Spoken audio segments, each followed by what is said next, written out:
They thought they could send me to prison and steal everything I worked for. My own son tried to frame me for a crime I didn't commit. But I turned the tables on him, and when the judge read the verdict, his face went pale while mine broke into the widest smile. Before we dive deeper, don't forget to subscribe and drop a comment letting us know where you're tuning in from. My name is William Henderson, but most people just call me Bill. I am 74 years old, a widower of 9 years, and a man who spent a lifetime building things meant to last. Houses, barns, bridges, even a small schoolhouse that still stands in the next county. I was a carpenter first, then a contractor, and eventually, after 4 decades of work, a man with enough saved to buy land and build an estate that could stay in the family for generations. I was never rich by the standards you see on television, but I was steady. Every dollar I earned came from my own 2 hands, scarred, calloused, cracked by winters spent outside and summers spent under the hammering sun. My wife, Martha, used to laugh at the way I'd fall asleep in my chair with sawdust still in my hair, smelling of pine and sweat. "You'll never shake that smell off, Bill," she'd say. But I love it. It smells like a man who kept his promises. And I did keep my promises. When Martha got sick, I promised I'd never put her in a home. I cared for her myself, through every radiation treatment, every long night when she couldn't sleep for the pain. I was there, holding her hand, until the moment she left this world.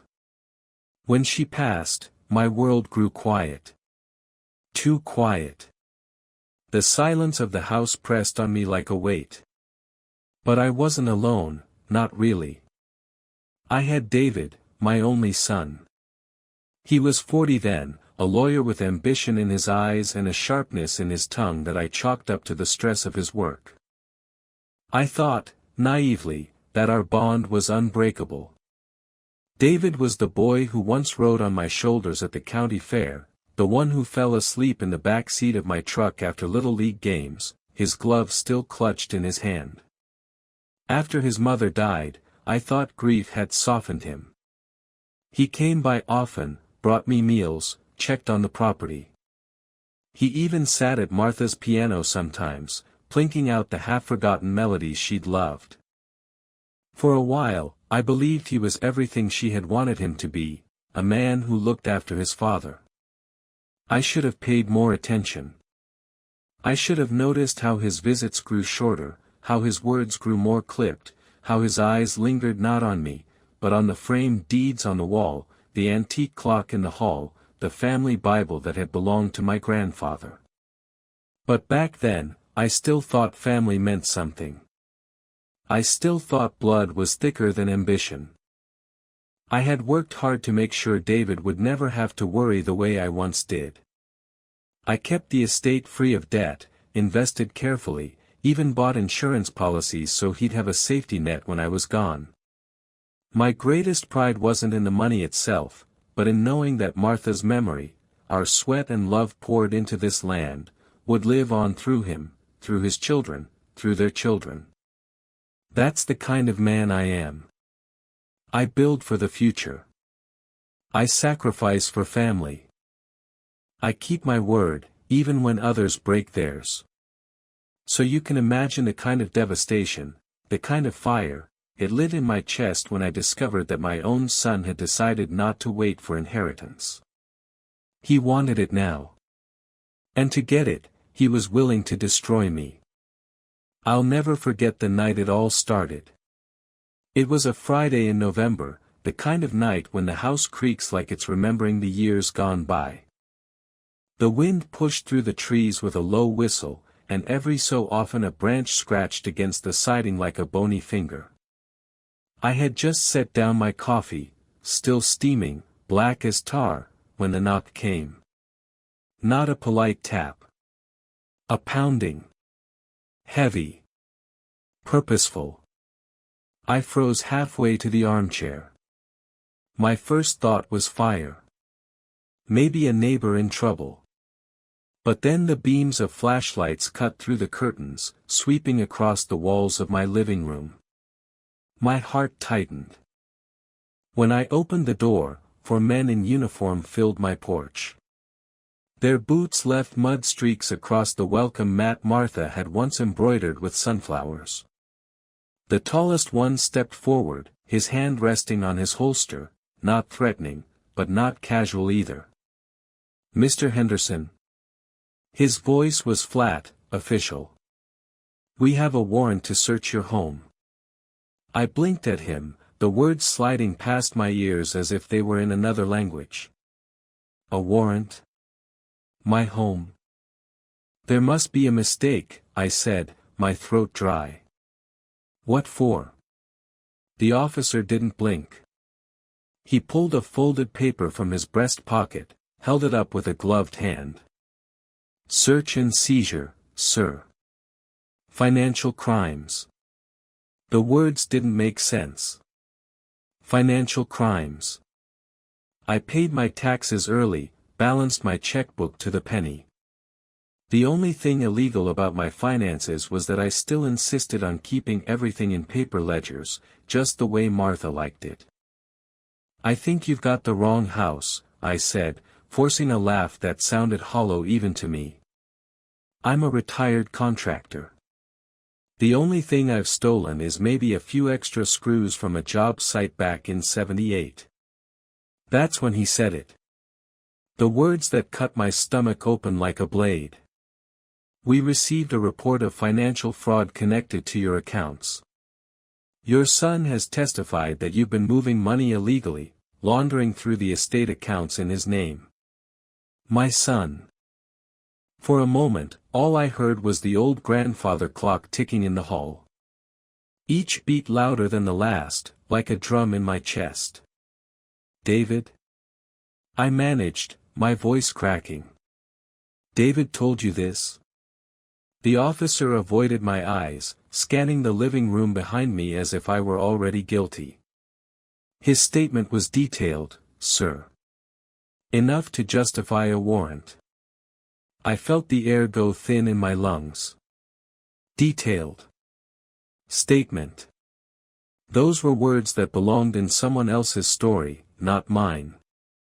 "He's mistaken," I said, shaking my head. "I don't even know how to move money around like that.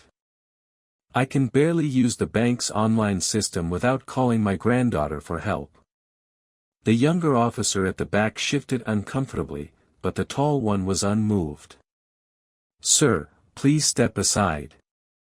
We need to conduct our search." I stood there, my hand still gripping the doorknob. My mind raced. Memories of teaching David how to swing a hammer. The time he cried when his dog died. The way Martha used to say he had her smile. And now, this?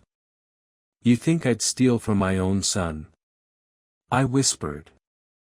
"Sir," the officer repeated, firmer this time. "Please. Don't make this more difficult." Slowly, I stepped back.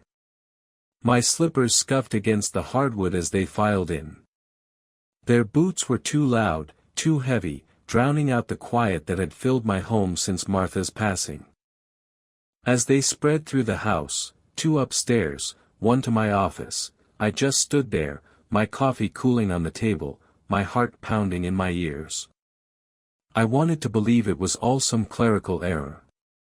A mix-up with names, accounts, something. But deep down, a darker thought rooted itself. David hadn't just turned his back on me. He was trying to bury me. The sound of their boots carried through every corner of the house, echoing against the walls Martha had once painted herself. It was like an army marching through a place meant for family, not suspicion. One officer unzipped a duffel bag and began opening drawers in the hallway chest. The chest where Martha used to keep our photo albums, the ones she'd carefully arranged by year. I watched as he flipped them open, snapping photos with a little handheld camera before shoving them back in crooked. "Those are memories, not evidence," I muttered. My voice sounded brittle. "Sir, please remain seated," the tall officer said, guiding me toward my recliner like I was a guest in my own living room. I lowered myself down, the leather groaning under my weight. My hands shook, but not from age this time. From something deeper, fury pressed tight under my skin. From the upstairs hallway, I heard drawers slamming. Then the squeak of Martha's closet door. My stomach twisted. That closet still smelled faintly of her lavender perfume, even after 9 years. Her scarves, her church dresses, the shoebox where she kept old letters. A younger officer came down the stairs holding one of those scarves in a plastic evidence bag. "We'll need to catalog everything," he said without looking at me. Catalog. That was the word they used. As if her life, my life, could be reduced to inventory numbers. Another officer crouched in my office, pulling papers from the filing cabinet I had labeled in my own careful handwriting. Bills, deeds, insurance documents.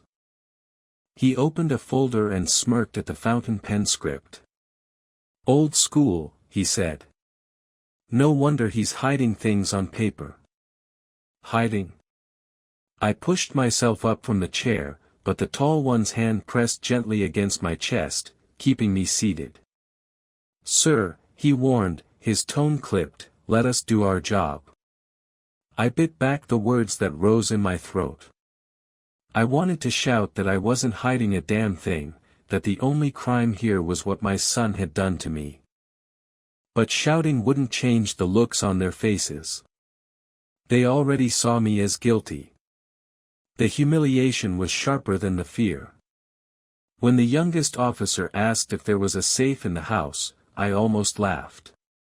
Yes, there was a safe, built into the floorboards of my office. Inside were the titles to the property, Martha's jewelry, and the letters she had written to me during my time in Vietnam. Intimate things. Sacred things. And now, strangers were pulling at the rug, prying at the floorboards with crowbars until the safe's steel face was exposed. The officer jotted something down. "Looks consistent with storage of illegal funds." My jaw tightened. "Those are my wife's letters." He didn't look up. Another officer carried out my computer, cords dangling like severed veins. My printer followed, then a box of my ledgers. By the time they were done, my house looked like it had been gutted. Drawers half open. Papers scattered across the floor. The framed photo of Martha and me from our 40th anniversary lay face down on the rug, the glass cracked. The tall officer finally approached, clipboard in hand. "We'll be taking these for evidence, Mr. Henderson. You'll be contacted when the investigation proceeds further." I stared at him, searching for a flicker of doubt in his eyes. Something human. But all I saw was procedure. Duty.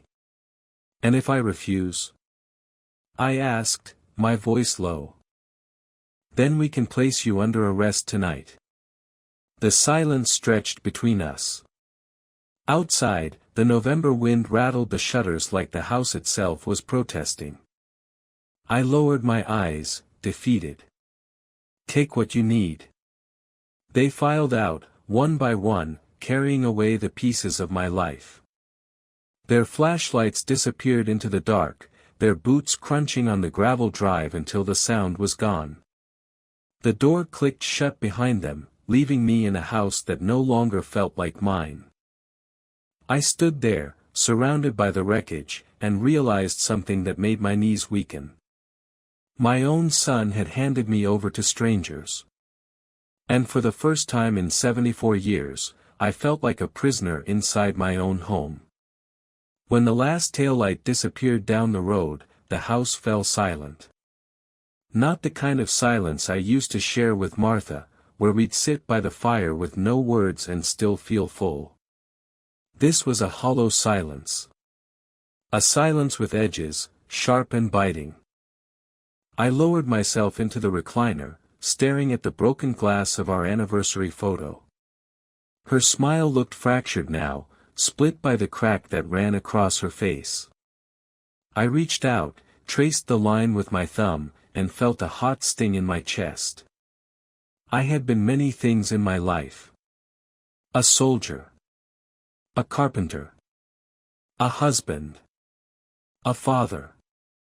But never, never, had I been accused of being a criminal. And the only reason I was now was because my son had put my name on his lips in a courtroom. For a moment, I told myself there had to be some mistake. Maybe David had misunderstood something. Maybe the police had twisted his words. Maybe, despite everything, he had not truly meant to betray me. But the moment passed, and I knew better. Because when the phone rang an hour later, I recognized his number. And I picked it up. "Dad," David said, his voice slick, professional. "I imagine you've had visitors tonight." I gripped the receiver so tight the plastic groaned. "Why?" My voice was hoarse, raw. "Why would you do this to me?" "Don't act so surprised," he said, cool as glass. "You've been sitting on that estate for years, clinging to the past. You should have handed things over a long time ago. This accelerates the process." I couldn't breathe. He was talking about my home, my land, my memories, like they were line items on a spreadsheet. "You think this is about money?" I asked quietly. David's laugh was short, humorless. "It's always about money, Dad. The house. The land. The accounts. You don't need any of it. You're old. You can barely take care of yourself." "I took care of you," I snapped, my voice breaking free like a whip. "Every scraped knee. Every bill through law school. Every damn loan I co-signed so you could stand where you are. And this is what you give me?" For a moment, the line went silent. I thought maybe I had reached him. Maybe he'd hear his own father's voice and remember what family meant. But then he sighed. Cold. Dismissive. "You should have thought of that before hoarding what should rightfully pass on. You're in the way, Dad. That's all. And soon enough, you won't be." The call ended with a click, final as a slammed door. I sat there, the dial tone buzzing in my ear, staring at the darkened window. My own reflection looked back at me, lined, tired, but burning with something I hadn't felt in years. Not grief. Not fear. Resolve. If David thought he had buried me, he was about to learn that his father was not so easily erased. I barely slept that night. Every time I closed my eyes, I saw Martha's face behind the crack in the photo frame, her smile split in two. I thought about the way she used to place her hand over mine at church, wordless but steady, as if to remind me that we could endure anything together. Now she was gone. And I was left with a son who wanted me erased.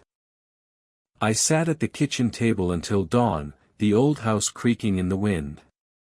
The coffee went cold, but I didn't notice.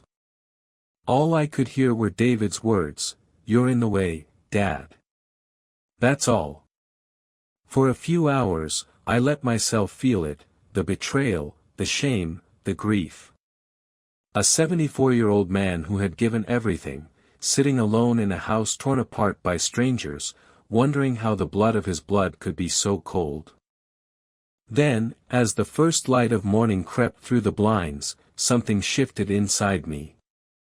I hadn't survived war, buried a wife, and built a life from splinters just to let my own son destroy me. Martha's voice echoed in my head, her last words before she slipped away, "Take care of him, Bill. He'll need you." She hadn't meant this. She hadn't meant for me to roll over while our son sold my legacy for scraps. Taking care of him now meant something different. It meant making sure he couldn't harm me, or anyone else, ever again. I started with the only weapon I had left, my records. The police had taken my ledgers and computer, but they hadn't taken everything. Martha used to tease me about my paranoia, how I kept duplicates of important files hidden away. Insurance policies in the attic, old receipts tucked inside her piano bench, copies of deeds locked in the glove compartment of the truck. By noon, the table was covered in piles of yellowing paper. Tax returns from the 1980s. Property records. Bank slips. I combed through them with a soldier's patience, looking for anything that might prove the accounts the police claimed I had were fabrications. And as I worked, my phone buzzed with a name I hadn't seen in years. Marcus. We'd served together in Vietnam. He'd gone into intelligence after, while I'd come home to build houses. We hadn't spoken much lately, but I knew he still had friends in places that mattered. "Bill," he said when I answered, his voice gruffer than I remembered. "Heard about your trouble. Word travels. You okay?" "No," I said plainly. "But I need help." "Good. Anger will keep you alive. What do you have?" I told him everything. The warrant. The accusation. The files they'd taken. And David. My son. Marcus didn't hesitate. "If David forged this, there will be traces. People always leave fingerprints on their crimes, even if they think they're clever. Send me copies of anything you still have. I'll run them through my contacts." That night, I sat by Martha's piano, carefully scanning the papers I'd unearthed. Every keystroke felt like a vow to her memory. As the files transferred, I rested my hand on the wood of the piano lid. I remembered her fingers dancing over those keys, her smile when I clapped offbeat to her favorite hymn. "I'll take care of him, Martha," I whispered. "But not the way you thought." When I hit send, I felt something I hadn't felt in weeks. Not peace. Not hope. Purpose. 2 days later, David called again. Not to apologize. Not to explain. "Dinner," he said flatly. "Come by the house tomorrow. Madison wants to clear the air." Clear the air. That phrase rolled around in my head like gravel. I almost said no, but part of me still clung to the ghost of Martha's voice. "Take care of him, Bill." Maybe if I looked him in the eye, I'd see some flicker of the boy I raised. Maybe I'd see guilt. Maybe, just maybe, there was still a son under all that greed. I put on my cleanest shirt the next evening and drove across town. His house was a sleek modern build, all glass and steel, a place that looked like it had been designed by someone who hated warmth. When Madison opened the door, her smile was sharp, all teeth and no warmth. "Bill. You made it." Her tone reminded me of realtors at an open house, polite enough to sell you something, but only until you signed the papers. David was already at the dining table, a glass of wine in his hand, his posture so relaxed it looked staged. Across from him, their 2 children scrolled on their phones, barely glancing up. My grandchildren. Once they used to run to me, shouting, "Grandpa." Now, they muttered a hello without looking away from their screens. The meal was roasted chicken, but it tasted like ash in my mouth. Madison made small talk about schools and investments, while David sat there like a king at court. Finally, he set his wine glass down and leaned forward. "Dad," he said, his voice calm, almost rehearsed. You understand what's happening here, don't you? I looked at him across the table. His eyes were colder than I remembered. What I understand, I said slowly, is that my own son signed a statement to try and put me in prison. Do you deny that? He didn't flinch. He didn't even blink. No. Because it's true. You've been hiding money. Manipulating accounts. My hands tightened around my fork. I can barely log into my email, David. You know that. You taught me how to use half those programs. And you expect me to believe I'm secretly laundering money? He shrugged, slicing into his chicken with surgical precision. The truth is whatever the court believes. And right now, they believe me. I stared at him, searching for something, guilt, shame, hesitation. But there was nothing. Just confidence. Why? I asked, my voice quiet. Why would you do this to me? Madison answered for him. Because it's time, Bill. You can't hold on to everything forever. You don't need the land, the house, the accounts. David has responsibilities now. A family. A future. It's selfish to cling to it. Selfish. That word stung like acid.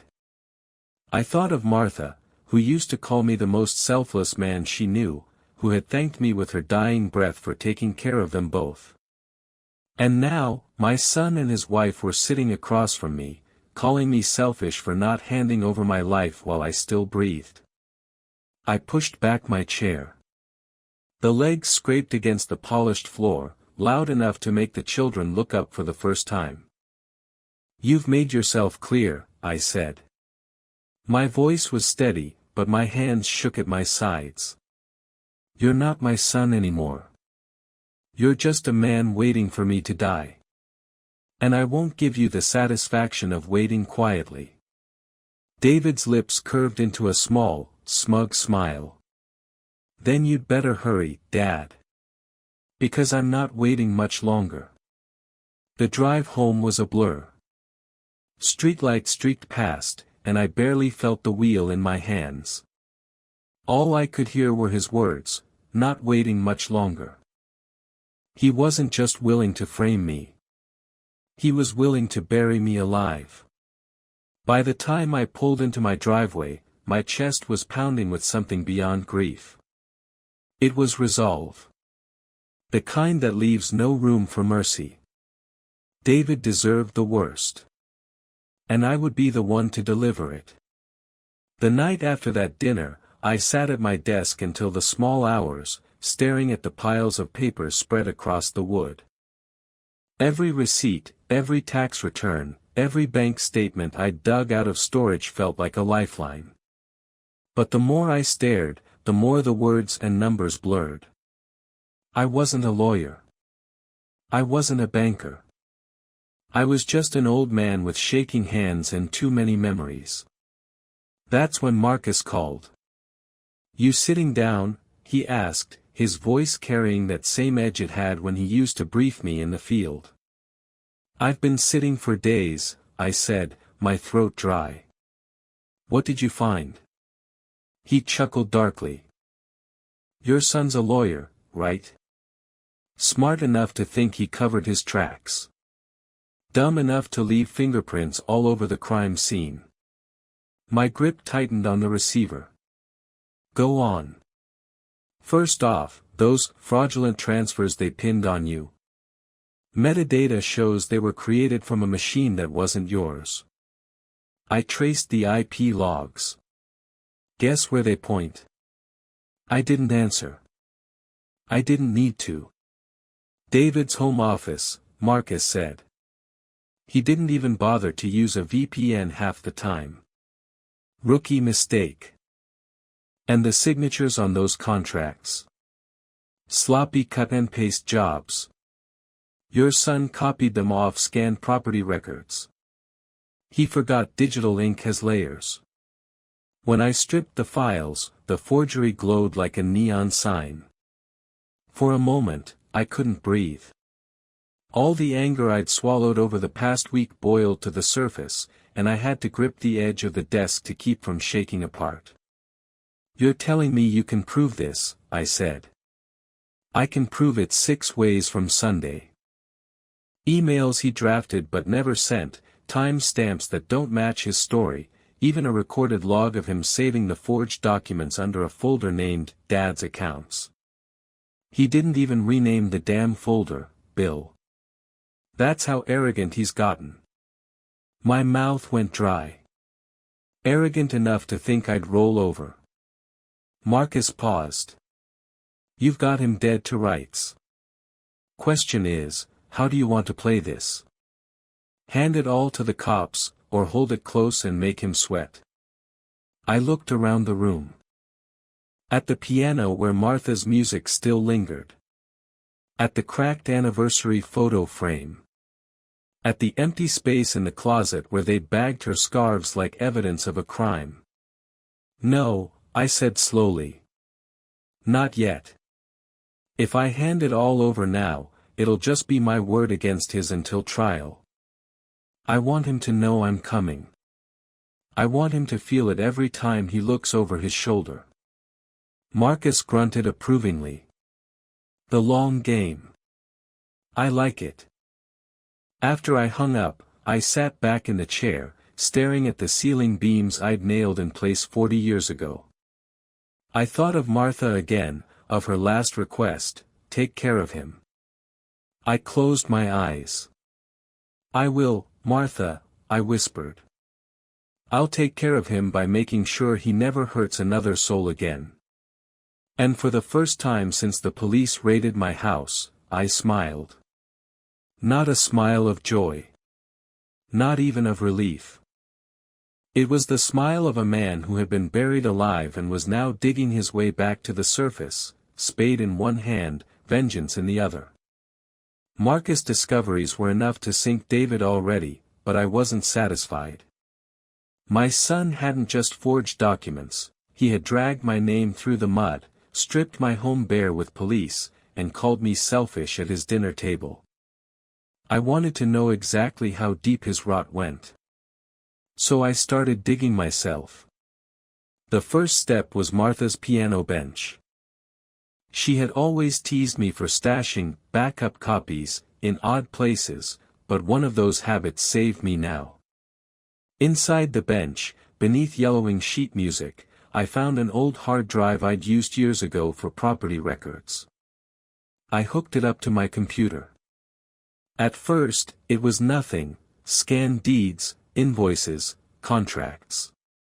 But then I noticed a folder with a name I didn't recognize, consultancy fees, Henderson Estate. I clicked. My stomach turned. Invoices addressed to companies I'd never done business with. Transfers to accounts overseas. And the worst part? Every single one had my name on them, forged, stamped, sealed. David hadn't just made up a few fake transfers. He had built an entire paper trail of imaginary crime stretching back years.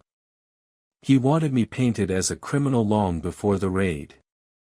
This wasn't desperation. It was premeditated. I leaned back in my chair, my hands trembling. "My God, David," I whispered. "You were building a noose for me all along." The next step came from Marcus. He called again late one evening, his voice buzzing with excitement. "Bill, you're not gonna believe this," he said. I cracked his cloud backups. "Guess what I found?" "What?" "Audio files. Recordings. He's been practicing his testimony. Talking himself through it. In one of them, he actually says, Dad won't fight this, he'll just roll over like he always does. Then he laughs. Can you believe that? He laughed about it. I felt my blood run cold. My own son, rehearsing lies like an actor, mocking me in private.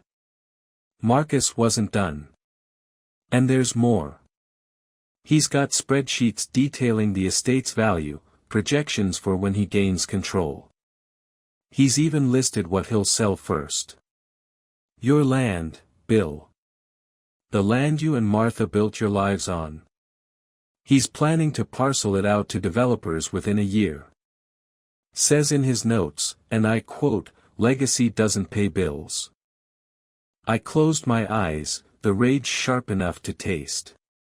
Legacy doesn't pay bills. Martha's last request.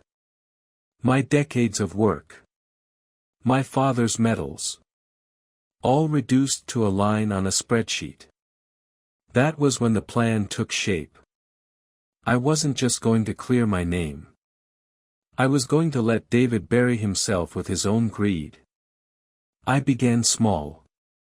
A casual call to him the next day, my voice slow and weary. "David, I've been thinking. Maybe you're right. Maybe I don't need all this anymore." There was a pause on the other end, then the sharp inhale of a man trying not to sound too eager. "That's good to hear, Dad. I've been saying that for years." I let him talk, let him spin his web. He went on about how difficult it was for him and Madison, how the estate was wasted potential in my hands, how much better things would be once it was properly managed. I murmured agreement here and there, feeding him rope. Meanwhile, Marcus and I worked in the shadows. We gathered every scrap, the forged invoices, the doctored transfers, the audio files. Marcus even set up a secure server to trace every email David sent me from now on. And then came the jackpot. David, confident that I was softening, emailed me a draft settlement agreement. It was riddled with legal jargon, but the gist was simple: I would hand over controlling rights to the estate in exchange for protection from potential legal exposure. It was a confession in disguise. He was admitting he knew about the forged crimes he himself had created, and offering me a way out if I surrendered everything. I printed the document, my hands steady now. The trap was closing. Soon, it wouldn't be me sitting in that courtroom with my life on trial. It would be David. The night before it all happened, I barely slept. I sat at the kitchen table with the draft settlement David had sent me, the one that was supposed to trick me into handing over my estate. The document sat between Martha's old candle holders, and I couldn't help but imagine her there, watching. "This is for you," I whispered. The next morning, Marcus arrived with a flash drive and a grim smile. "It's airtight. We've got him, audio, documents, metadata, everything. Once the police see this, they'll have no choice but to act." By noon, I had placed the call. The response was swift. I stayed inside as the cruisers rolled up David Street, lights flashing red and blue against the glass walls of his house. I watched from a distance, my old binoculars steady in my hands. David stepped onto the porch in his tailored shirt, confusion etched on his face. He was still holding his phone when the officers moved in, twisting his arms behind his back. Madison screamed. The children stared, pale and wide-eyed. And David? He actually had the audacity to look past the officers, scanning the street until his eyes found me. For the first time, there was no smugness in his face. Just shock. I didn't wave. I didn't smile. I simply lowered the binoculars and turned away. The arrest made headlines: local attorney accused of fraud, forgery, attempted framing of father. It spread like wildfire. Suddenly, neighbors who had once nodded politely at me in the grocery store now stopped me in the aisles to whisper, "We're so sorry, Bill." But the real justice came in court. I took my seat behind my lawyer, the weight of 74 years on my shoulders, but my back was straight. Across the aisle, David sat at the defendant's table, shackled by circumstance if not yet by iron. Madison was nowhere to be seen. The prosecution laid it out methodically. The forged documents, traced to David's own computer. The audio files of him rehearsing false testimony. The spreadsheet where he'd calculated how quickly he could carve up my land. And finally, the draft settlement, his smoking gun. When the audio played, the courtroom went utterly silent. David's voice filled the speakers. "Dad won't fight this, he'll just roll over like he always does." The jury's faces hardened. A murmur rippled through the room. Then came the laugh. That cold, dismissive laugh. I watched David shrink in his chair as if the sound were his own chains clinking shut. When my turn came to testify, I didn't raise my voice. I simply told the truth. I spoke of Martha, of promises made, of the home we built together. I described the night the police tore through my house, bagging my wife's scarves like contraband. And I told them what it felt like to hear my only son call me selfish after I had given him everything. By the time I stepped down, there were tears in more than one juror's eyes. The verdict came quickly. Guilty on all counts: fraud, perjury, attempted theft by deception. David's head dropped into his hands. The gavel struck like thunder. I felt no joy, no triumph. Just a calmness, like the still air after a storm. My name was cleared. My estate was safe. And the son who had tried to bury me was now bound to the fate he had dug for himself. As I left the courtroom, sunlight spilled across the marble floor. For the first time in months, I didn't feel like a prisoner in my own life. David had tried to frame me for crimes I didn't commit. In the end, he framed himself. The house was quiet again when I returned from court, but it wasn't the same hollow silence I'd lived with since the raid. It was lighter, as if the walls themselves had exhaled. I walked through each room slowly, setting things back in place. The photo of Martha and me, its glass replaced, stood once more on the mantel. Her scarves, returned from evidence, hung neatly in the closet. I ran my hand over the fabric, breathing in the faint trace of lavender. For the first time in months, I didn't feel like I was living in a crime scene. I was home. I brewed a fresh pot of coffee and carried a cup out to the porch. The November air was sharp, but it cleared my lungs. I sat in my old chair, the wood groaning beneath me, and let the sun warm my face. My son was gone, not dead, but lost to the choices he had made. Nothing could change that. But my name was intact. My legacy was intact. And Martha's memory, the life we built together, had survived his betrayal. I looked out across the land, the fields golden in the late afternoon light. Once, I had dreamed of leaving this to David. Now, I knew it would pass to someone else, maybe the grandchildren, if they ever learned the truth. Or maybe it would go to a cause that mattered, something that would outlive us all. I took a slow sip of coffee, the bitterness grounding me. I leaned back in the chair and closed my eyes, listening to the creak of the house and the whisper of the wind through the trees. For the first time in a long while, I felt Martha close by. "We did it," I murmured. "We kept our promise." The silence that followed was no longer empty. It was peace. Hello everyone, and thank you for watching. I truly hope you enjoyed listening to the story as much as I enjoyed creating it. If you did, please consider liking the video and subscribing to the channel to help support the creation of more stories like this. Have a great day or evening.